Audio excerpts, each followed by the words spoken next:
What up, guys? Scrubquad Pro here from the Cash Killing AC Network.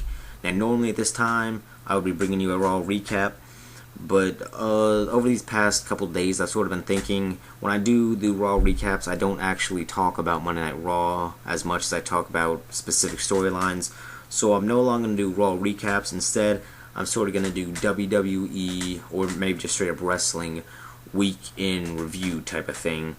Now, since this is the first time I'm doing this, I will take some things off of Raw, but what's pretty much, it's just, I'm going to take, today I'll only do 3 topics, but maybe if things are really hot, I'll do 4 or 5, maybe even a little bit more than that, but I'll just take 3 topics and just talk about them for a little bit. Now, obviously, today I'll have 2 of the 3 from Monday Night Raw, but so no more Raw recaps. Now WWE Week in Review, and that's not the real name, I just haven't found out what the name yet, so I'd be open to suggestions if you'd like to leave them in the comment box, and I hope you guys enjoy. Alright, so the first topic for this little new series is CM Punk and Triple H, their little feud going on here. So this does actually have to deal with what happened last night on Monday Night Raw, and pretty much what happened was Triple H essentially, or he did, fire Kevin Nash to his face, and then he punched him because he found out that Kevin Nash took Triple H's phone, texted himself, which is kind of weird, and then eventually went on to go and hit CM Punk and mess him up a little bit. And Triple H obviously didn't like that, and Kevin Nash's excuse for doing that was pretty much, you want to make wrestling fun again. I mean, which he has done that, so I guess it worked. But now the match between CM Punk and Triple H has been amped up a little bit, with Triple H saying he wants this match to be no DQ, and at that point I was like, alright, no DQ match, that's solid. And then CM Punk, he one-ups Triple H and pretty much says, alright, how about a no DQ, and if you lose, you are not the COO of the WWE anymore. And Triple H agrees to that. So at Night of Champions, we will have CM Punk versus Triple H in a no disqualification. If Triple H loses, he is no longer the COO of WWE. And the thing I actually like about this match is I don't know how it's going to fall with this new stipulation being added in, because I like Triple H being the COO, but if he does lose and he's no longer the COO, will the anonymous Raw general manager storyline come back into play? Because since Triple H has been the COO, the podium and the laptop have been there, but they haven't been used at all. So if Triple H does lose, will that come back into play, or will Kevin Nash somehow get involved in the match, or John Laurinaitis? Maybe Vince McMahon comes back. I mean, they have a lot of things that they can do with this little twist, and I think if they book it the right way, it'll continue to be an amazing storyline, and get it heated up a little bit, because it's starting to seem like CM Punk is losing a bit of steam. I mean, he obviously can't stay the hottest thing in wrestling forever, but if booked the right way, they could light that fire up again, and he could continue to be the hottest thing in wrestling. And this feud definitely has that potential, so hopefully it turns out good. If not, oh well. Alright, topic number 2 also stems from Monday Night Raw, and it's the tag team division. We obviously have had new tag team champions, the team of Air Boom, which is Kofi Kingston and Evan Bourne, a tag team that I personally really like.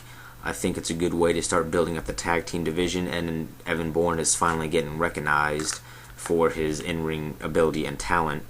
And now we have a new tag team, which they don't necessarily have a name yet, so I'm just going to call them the Awesome Truth, and that would be the Miz and R-Truth. It's, Awesome Truth, Mrs. Awesome, and R-Truth, just a little combination.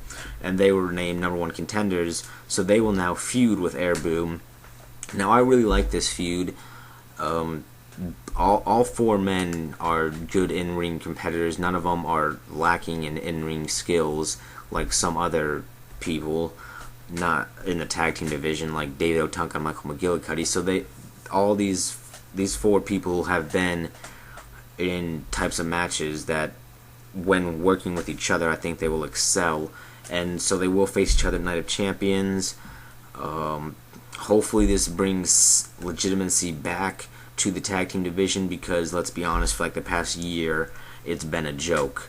With as soon as Santino and Kozlov won the tag team championships, it pretty much became a joke, and now they're looking to rebuild it under this new Triple H like regime, and hopefully they do, because I miss tag team wrestling.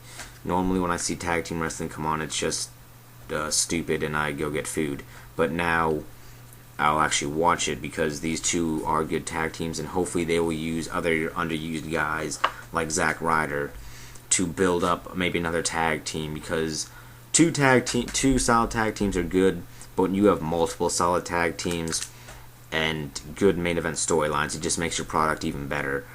And not to mention, WWE's already blowing TNA out of the water, so with better, the only thing that TNA has over WWE is the tag team division and the X division. So with better tag teams, the tag team division will blow TNA out of the water, and that will be that.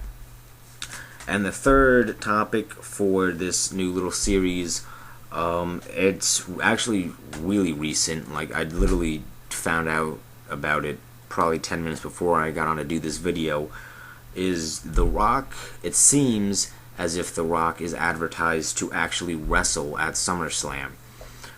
Maybe it's just, maybe he'll do a dark match, or maybe he will actually be on the televised pay-per-view to work ring rust off for this match with John Cena. And this, if he does wrestle, it pretty much guarantees that this match will definitely happen, as if it hasn't done that already. But you know, WWE sometimes seems to back off, and they've had a year for this, so hopefully the ring rust will shed without any injuries, because it would just be absolutely awful if they took a year to build this matchup and then one of them gets injured. And obviously with The Rock not being in the ring for like 8 years, he would be the one he would think to get injured, so hopefully that doesn't happen. And hopefully he actually does wrestle at SummerSlam, because I'd love to see The Rock wrestle, or not SummerSlam, Survivor Series, because I'd love to see him wrestle, and I'm actually excited for this John Cena versus The Rock at WrestleMania 28. But the only question is, who will he wrestle at why do I keep saying SummerSlam? Survivor Series. I mean, he obviously won't wrestle John Cena, because that would be pointless to have him wrestle John Cena at Survivor Series and then do it again at WrestleMania. So will he just do like a squash match? Maybe they actually throw Zack Ryder in there. I mean, he's not doing anything, and The Rock needs someone to wrestle, so I wouldn't have a problem with Zack Ryder wrestling The Rock. Zack Ryder obviously wouldn't win that match, but it wouldn't harm anyone. So maybe they'll do that. I don't know. Hopefully everything goes well. So that's it for this new series. I hope you guys enjoyed, and that's pretty much it for me. Peace out.